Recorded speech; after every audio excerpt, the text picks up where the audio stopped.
Dve stvari se mi zdita mogoče najbolj pomembni in to je, da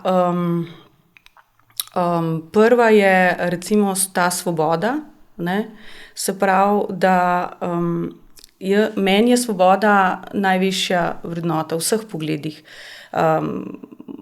Svoboda do mene same, od ljudi okrog mene, do tega v življenju, da lahko delam, mislim,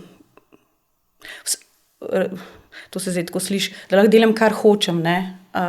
Ni to tako lahko, ne.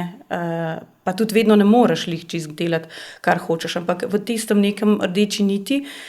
Drugače pa mogoče to, da jaz načeloma sem bila vedno zadovoljna s svojim življenjem.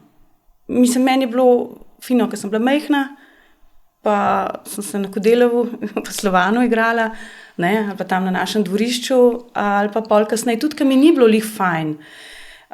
Se mi zdi, da sem tako, vem, da sem bila v sebi, sem verjela, da bo vse okej enkrat, ne. Nekako, tudi ko sem imela probleme v življenju, ne, pa ke ni lahko, ne, ampak nekako mogoče ta optimizem, da ena taka opora, ne.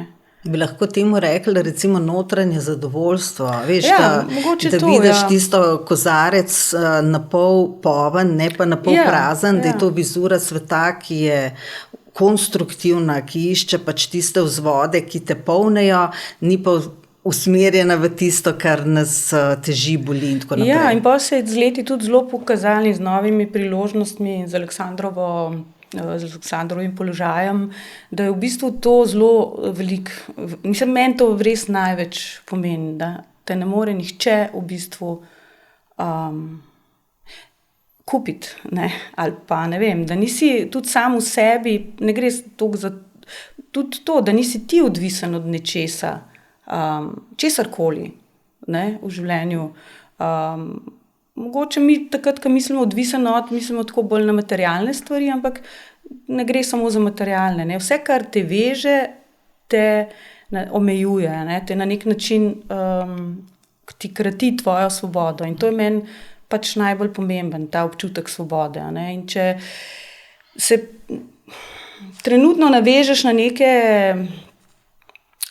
stvari v življenju, položaje, ne vem, karkoli, kar je minljivo, pol trpiš, ko tega ni več, ne vem, pač nekako je najti treba sidro nekje drugje.